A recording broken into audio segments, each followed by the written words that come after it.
Welcome back to A Celtic State of Mind. I'm Paul John Dykes, and tonight I am joined for a big Champions League encounter at Celtic Park by Kevin McCluskey. Most of the Acsom team, the Scottish-based ones anyway, Kevin, are at the game tonight. You're not. I'm sitting here. We're going to cover the game before, at halftime, and after the match. As we know, we have faced Atlético Madrid 3 times previously in European competition. Will it be 4th time lucky tonight? Let's hope so. It's as good a time as any to break the duck. So why not? I was at the last one, the one in was it 2011?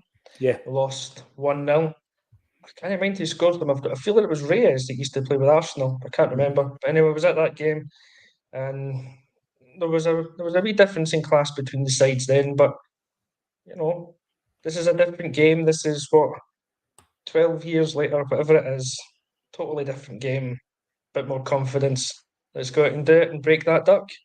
Well, it is a duck to be broken, not just against tonight's opponents, but in this particular tournament. This was the discussion when Brendan Rodgers took over for a second time at Celtic Park. It was our very own James McKenzie who asked the question about European aspirations, Kevin.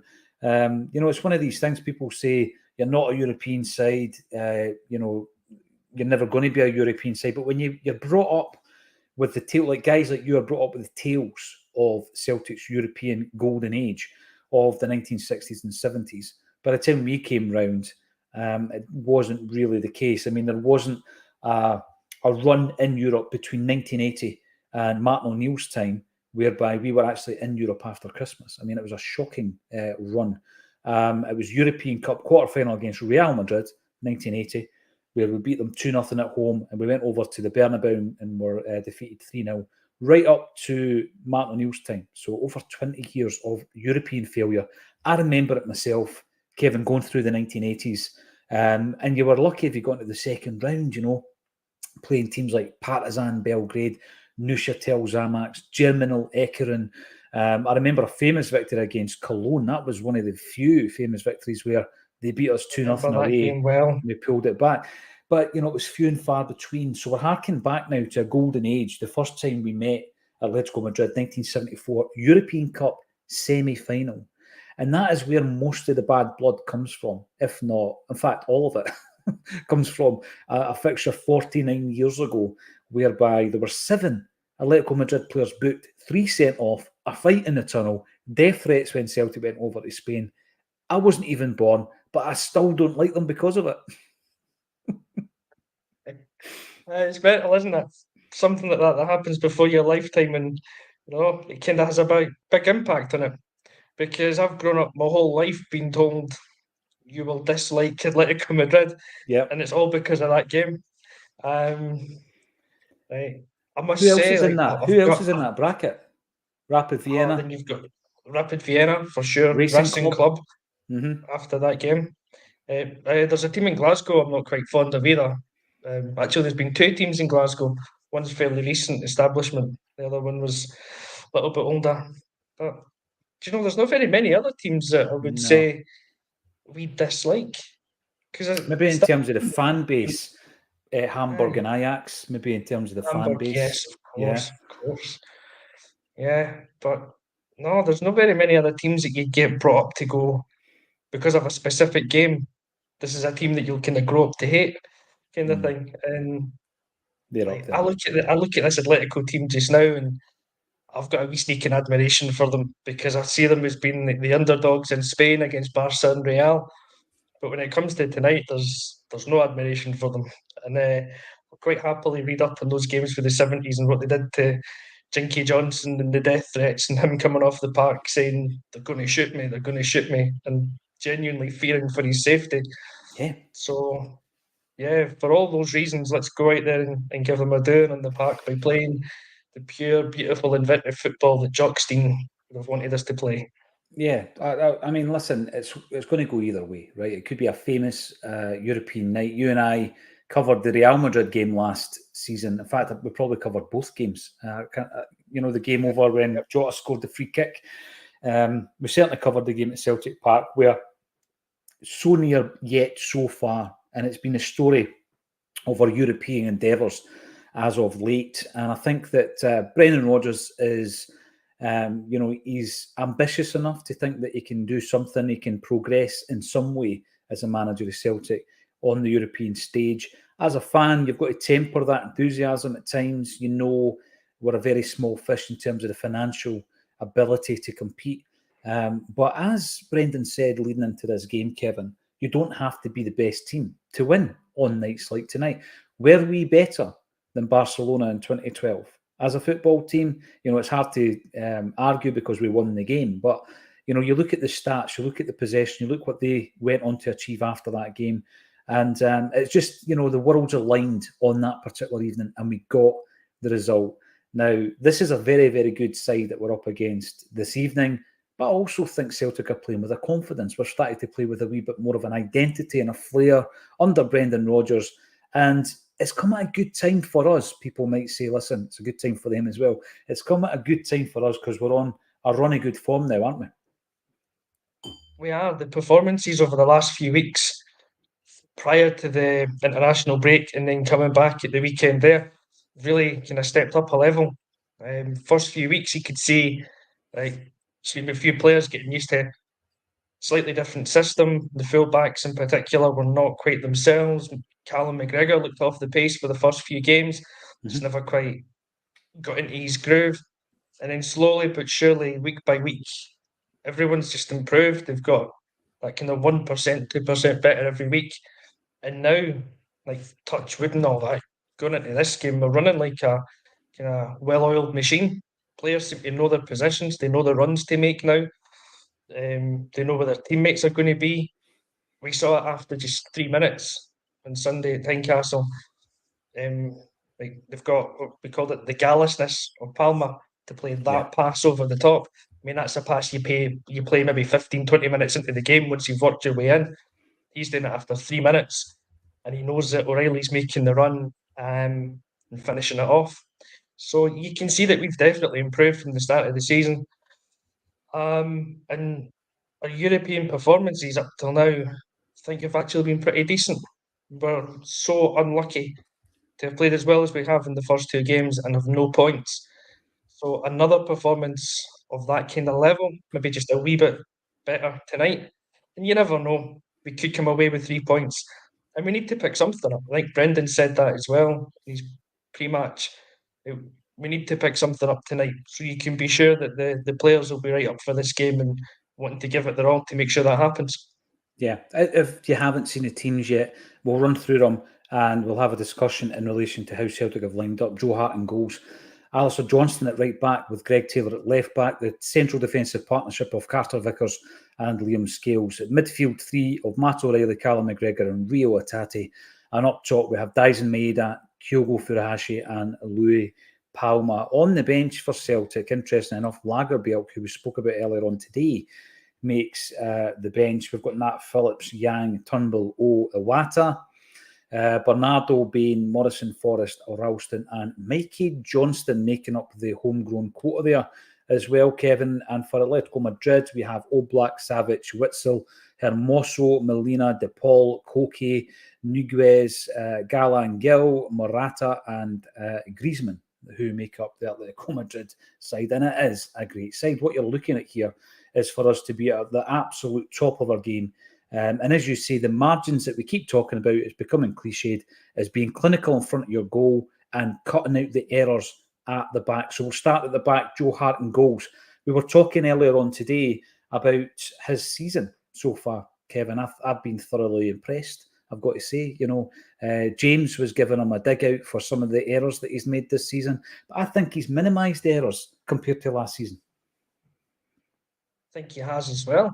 I don't really recall so many big errors. There's obviously Livingston away where he gets sent off. There's a big error there to get sent off. But other than that, he's been pretty solid so far. And if you looked at the first few games of the season, take the St Johnstone game as the prime example. A goalless draw, and the forwards never looked like they were scoring. Joe Hart makes two big saves to keep it at 0-0. So that's a game where you're disappointed to come away with a point. You could easily have come away with none if it wasn't for Joe Hart. And he's done it a few times this season. He's made big saves at 0-0 in matches. It's kept us in it. So I think he's proved a lot of doubters wrong, and even probably his other big mistake was the one at Feyenoord. Before somebody jumps into the comments and reminds me of that, I'm sure. But then he saved a penalty, so there's a bit of we've got to give him his dues for that as well. He recovered from that mistake. He didn't let it Yeah. affect him. And overall this season, I think he's shown why he's Celtic's number one, and maybe why we should be looking at extending his contract for another season, if that's to be believed, because I think that's the talk at the moment as well. That is the discussions. I think earlier on I spoke about the fact that I would agree with Liam Carrigan's view on this, whereby you keep him for another year, Kevin, but you bring in another goalkeeper.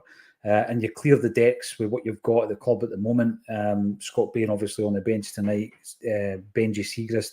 You bring in someone else who's really going to, because those two goalies are not pushing Joe Hart for his jersey. So you bring in another goalkeeper to challenge the number one next season.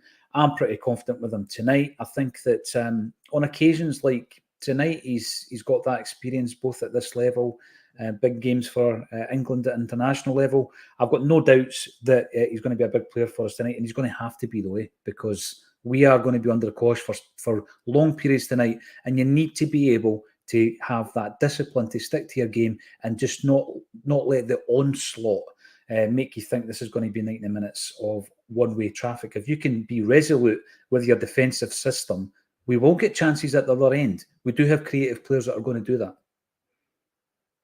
Yeah, I mean, I think we will. We created chances over in Feyenoord in the first game. Not the clearest of chances, but we were very much in that game, and we had a really good game plan that was working up until just before half time, and then the sendings off kind of ruined that game for us. We created chances against Lazio. We scored one of them. Palma is, what is he? Half a stud of Maeda's boot. I think it was away from scoring a goal that puts us 2-1 up. Because I'm sure it was Maeda, wasn't it, that got the touch on that cross as it comes in. It was So like, if he doesn't touch it, he's onside at that point, and it's you a know what he's goal, done, and you're Kevin? 2-1 up. You know when somebody's spinning a plate and they just skim it to keep it spinning? That was Maeda's boot on the ball. That's what he's done. Didn't even change the direction of the football. Not at all, no. Because you normally see that when there's like a call for a penalty, and that's your decider. Does he win the ball or not? It's how the ball changes in direction. With that, there was no change in direction at all. It's the merest skim off the boot. Letter of the law, though, he did put Palmer offside. But if he doesn't do that, he scores that goal. We created chances in that game. We've created chances in every European game that we've played in the last few seasons. Well, there hasn't been a game, I don't think, where we've come off being completely battered and not had a chance. We'll get chances tonight. You've got 60,000 Celtic fans in there that know we must win tonight if we've got any chance of keeping the dream for second place alive. Give us a good chance of third place. So they're going to be right behind the team, pushing us on. And they could be that kind of mythical 12th man that just gives us the boost that we need. Listen, we were talking about that earlier as well, Kevin. There's been a lot of discussions around the fractured relationship, let's just say, between a section of the fan base and the Celtic board.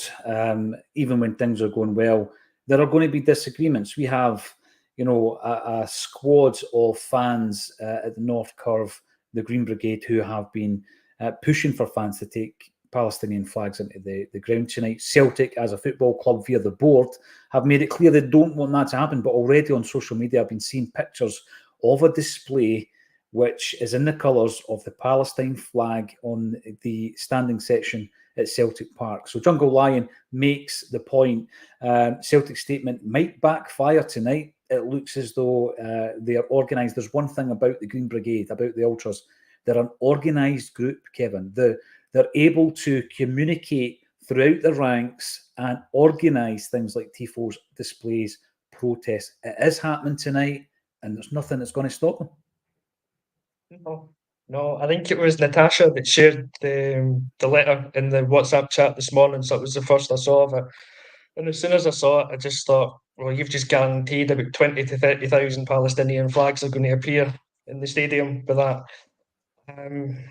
Listen, it's the right to do it if they want to do it. It's a cause that they feel passionately about. There's a wrong in that side of the world. that's going on at the moment, and this is a way of highlighting it and bringing it to people's attentions.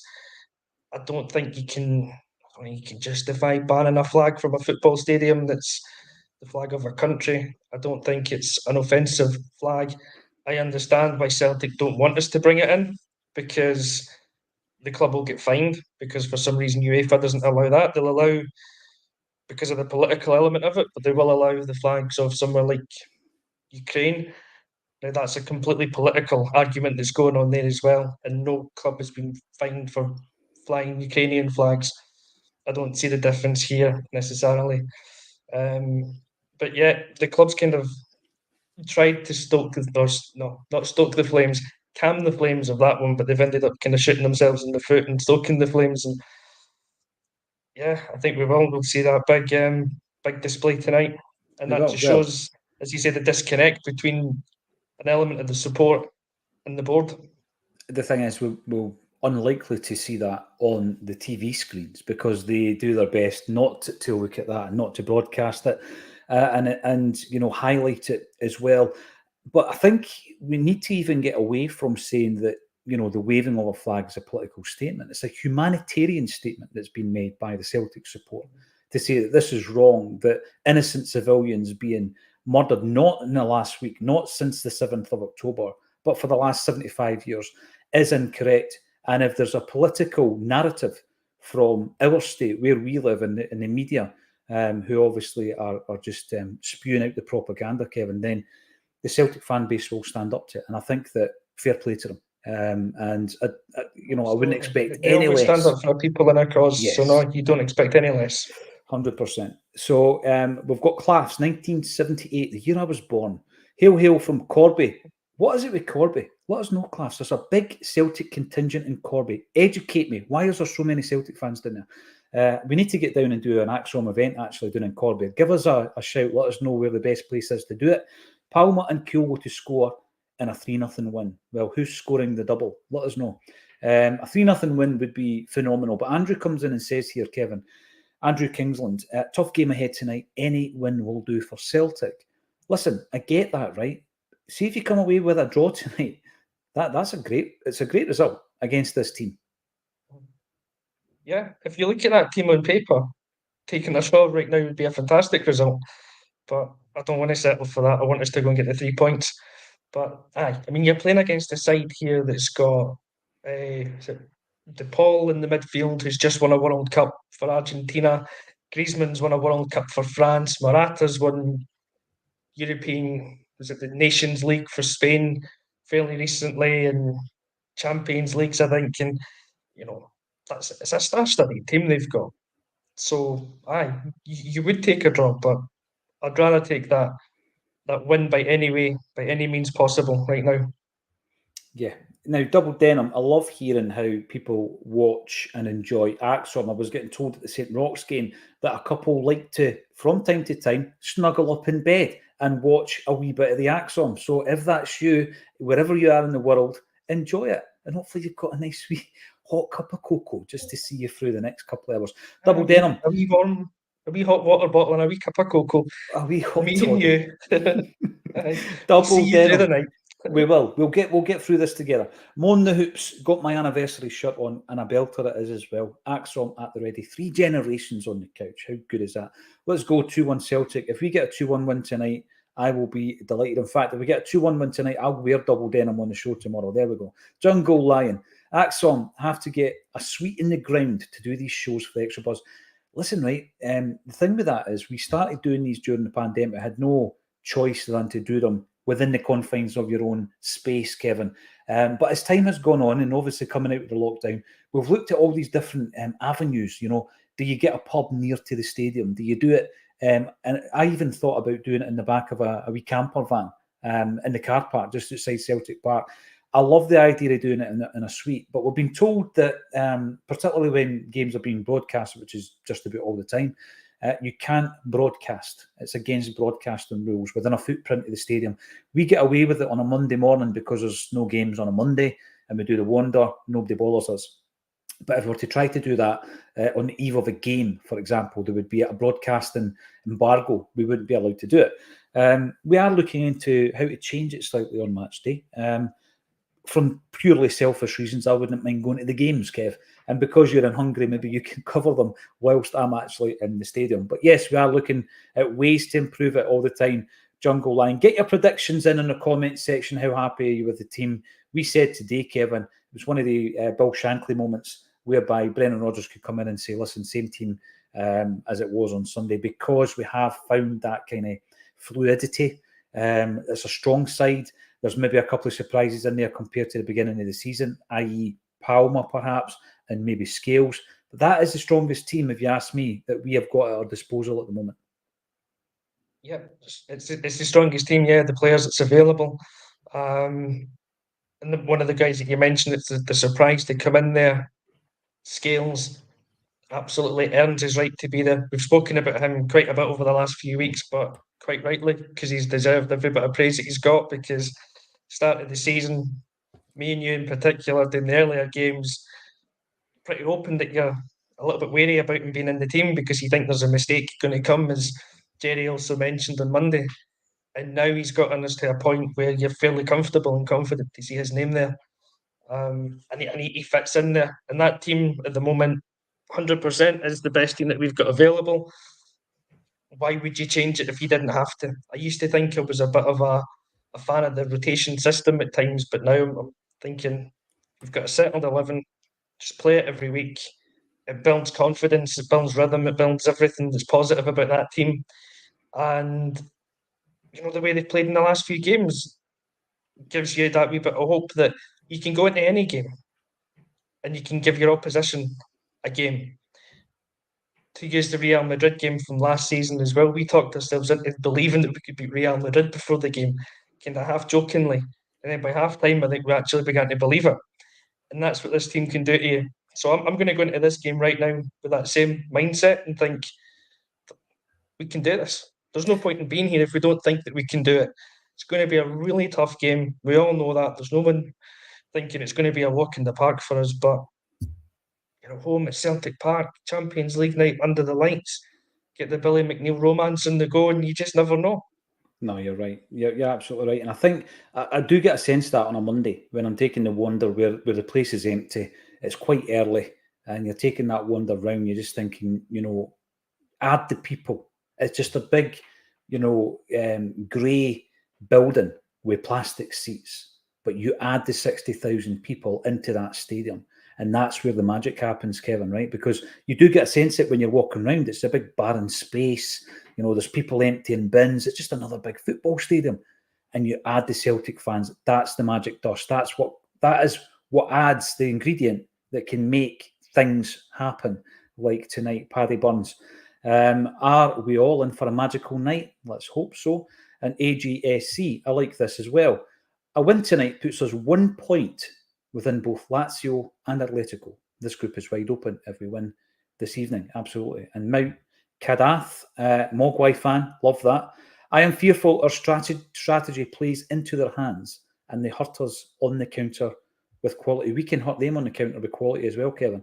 And we've also got Paul McLean coming. If you want to make any kind of comment in the comment section, subscribe to the channel. It's all free and you can get involved. Paul says, don't see us getting anything over the next 2 games. Probably at least one dead rubber for us this year. Come on, Paul.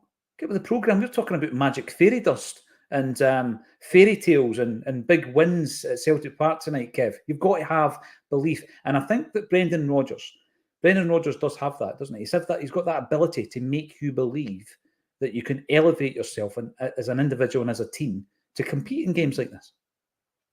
Yeah, he does. And Ange had it as well.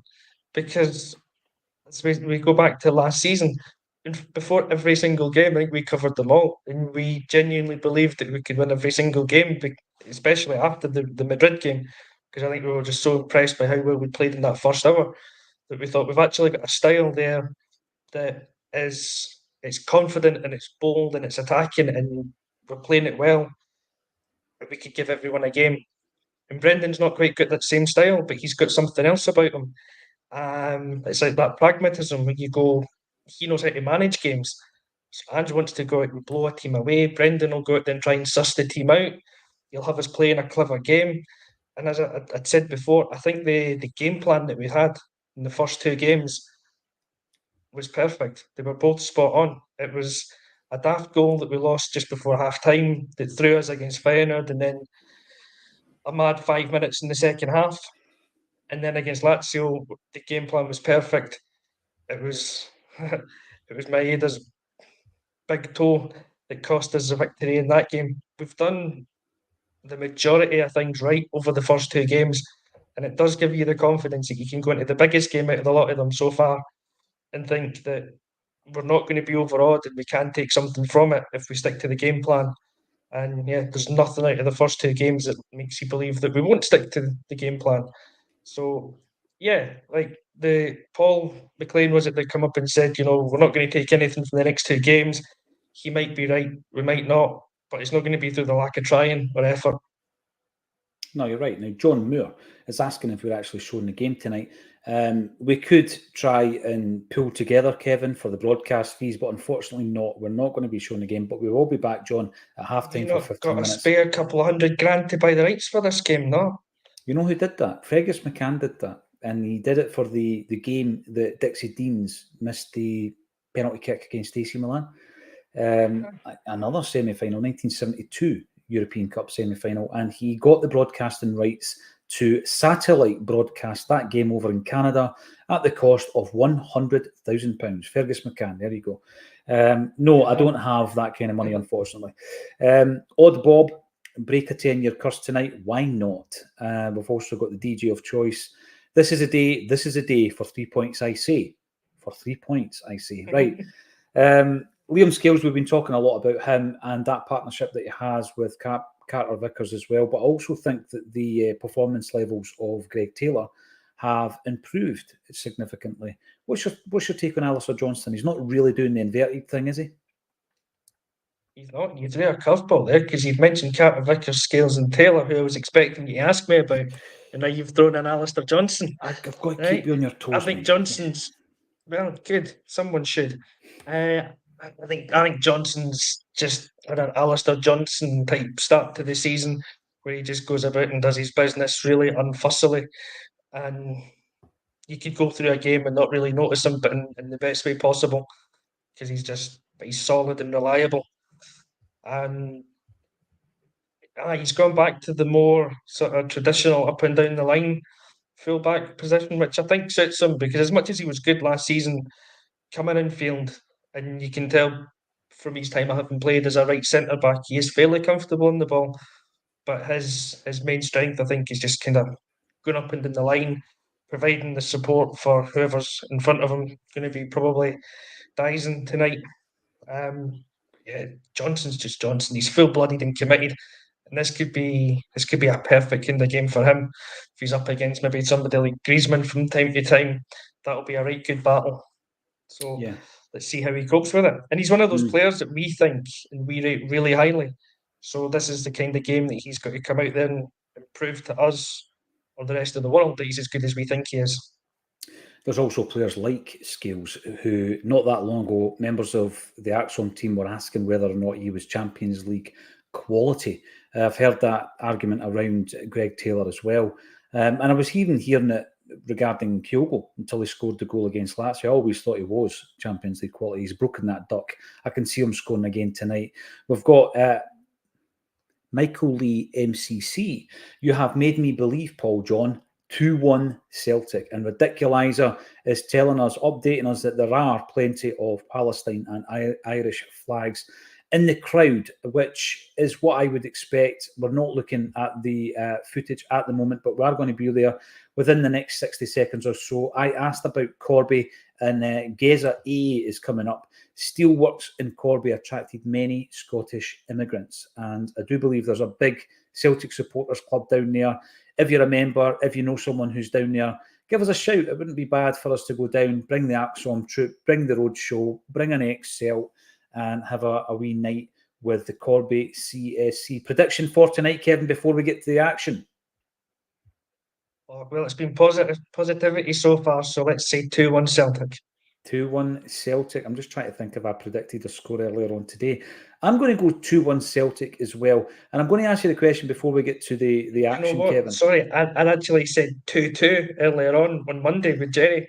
So apparently I have also become more positive as this show's gone on. So Like that. that's the power of Acsom for you. The power of positivity. I really do need to watch the game back, the Real Madrid content and footage back that you and I were on, because we were believing at halftime we're going to beat this mob. Oh, I've 100%. never watched it back.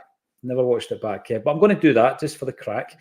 Now, tonight, we do have a massive game ahead of us. It's the Champions League. Go away and enjoy that. Come back at halftime where Kevin and I will be talking about, hopefully, a magical first half at Celtic Park. Thank you, everybody, for getting involved. And thank you to Kevin McCluskey for joining me on A Celtic State of Mind.